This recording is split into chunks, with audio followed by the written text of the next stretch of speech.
అందరికీ నమస్కారం అండి. ముందుగా హాస్యానికి ఒక పెద్ద పీట, ఒక బ్రహ్మ లాంటి వారు మా గురుతుల్యులు బ్రహ్మానందం గారికి 70వ జన్మదిన శుభాకాంక్షలు. ఈ 70 కాదండి, 100 వసంతాలు ఇలాగే నవ్వుతూ బ్రహ్మాండంగా ఉండాలి. వెండి తెరని వెళ్ళటానికి ఎందరో రాజులు వస్తారు, కానీ కామెడీ రాజు ఒక్కళ్ళే. నేను చాలామంది చాలా చోట్ల చాలా వేదికల మీద మాట్లాడతా, పల్లకి మోసిన ప్రతివాడు బ్రహ్మానందం కాడు అనుకుంటారు. అలాగా బ్రహ్మానందం గారు ఈజ్ బ్రహ్మానందం గారు. అంతే అంటే ఆ బ్రహ్మ బొమ్మ తయారు చేసినప్పుడు మేమందరం కదిలుంటాం, ఆయన కదలలేదు, అలాగే ఉన్నారని.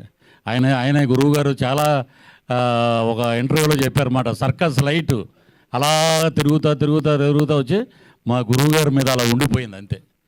అది కదలదు, అది 100 ఏళ్ళు పైన అలాగే ఉంటుంది. బ్రహ్మానందం గారి చరిత్ర గురించి చెప్పాలంటే అంత గొప్ప స్థాయి గల నటుడు కాదు నేను, కానీ వారు చేసినటువంటి పాత్రలు కానీ ఇవన్నీ ఒక ఎత్తు అయితే, మగుటం లేని మహారాజు ఏంటంటే నడవడిక, క్రమశిక్షణ, ఆయన ప్రవర్తన. మొన్న ఒక ఇంటర్వ్యూలో, కృష్ణవంశీ గారి ఇంటర్వ్యూలో ఆయన చెప్పినది ఒక మాట చూస్తే నిజంగా మనం ఎంత నేర్చుకోవాలి గురువు గారి దగ్గర. రాత్రి 8 తర్వాత నాకు హైదరాబాద్ ఎలా ఉంటుందో కూడా తెలియదు అన్నారు. అది కొన్ని కోట్ల మందికి స్ఫూర్తిదాయకం అయిపోయింది. ఎరా నిజమా? 8 తర్వాత సినిమా వాళ్ళందరూ వేరు, బ్రహ్మానందం గారు వేరు. అలాగే ఆయన మీద అసలు మచ్చలేని మహారాజు ఎవరైనా ఉన్నారంటే ఇండస్ట్రీలో, దట్ ఈజ్ బ్రహ్మానందం గారు. ఎన్నో, ఇప్పుడు పద్మశ్రీలు కాదు, పద్మవిభూషణలు రావాలి కేంద్ర ప్రభుత్వం, ఇంకా అద్భుతంగా గుర్తించాలి. ప్రపంచంలో ఇప్పుడు ఒక విరాట్ కోహ్లీ సెంచరీ కొట్టినా, ఏదైనా రికార్డు చేసినా ఈ పలానా రికార్డు ఇన్ని రన్స్ కొట్టారని ఉంటుంది, కానీ బ్రహ్మానందం గారికి కూడా అలాంటి రికార్డులు చాలా ఉన్నాయి. ఎప్పుడూ ఒకటే, హాస్యానికి మగుటం లేని మహారాజు. ఈ రోజున వారిని స్ఫూర్తి తీసుకుని చాలామంది నటులు కామెడీగా చాలామంది వారితో పాటు ట్రావెల్ చేసిన అదృష్టం మాకు దొరికినందుకు నిజంగా చాలా గొప్ప వరం. ఇక్కడే మా శ్రీనివాసరాజు గారు ఉన్నారు, ఈఓ గారు. ఇక్కడ మా డిప్యూటీ స్పీకర్ రఘురామకృష్ణరాజు గారు ఉన్నారు.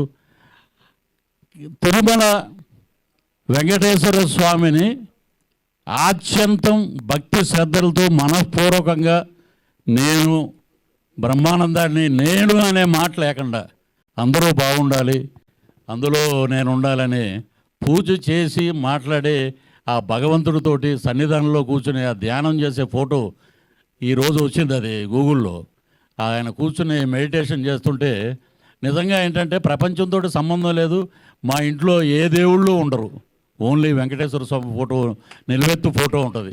అదే ఆయన మంచితనానికి మారు పేరుకి నిదర్శనం. ఇంకా చాలామంది స్టాండప్ కామెడీ అంటారు. 41 సంవత్సరం అయింది ఇప్పటికీ. దూరదర్శన్లో బస్సు టికెట్లదండి ఆయన చేసిన ఇది. మాకు అక్కడ తాడేపల్లిగూడెంలో విజయ టాకీస్ అనేవి ఉంది, అక్కడ రాజుగారు అని ఉంటారు స్టిల్ ఫోటోగ్రాఫరు. ఆయన ఇద్దరే వ్యక్తుల గురించి చెప్పారన్నమాట. ఇప్పటికీ నాకు గురువుగారిని చూడంగానే గుర్తొచ్చింది.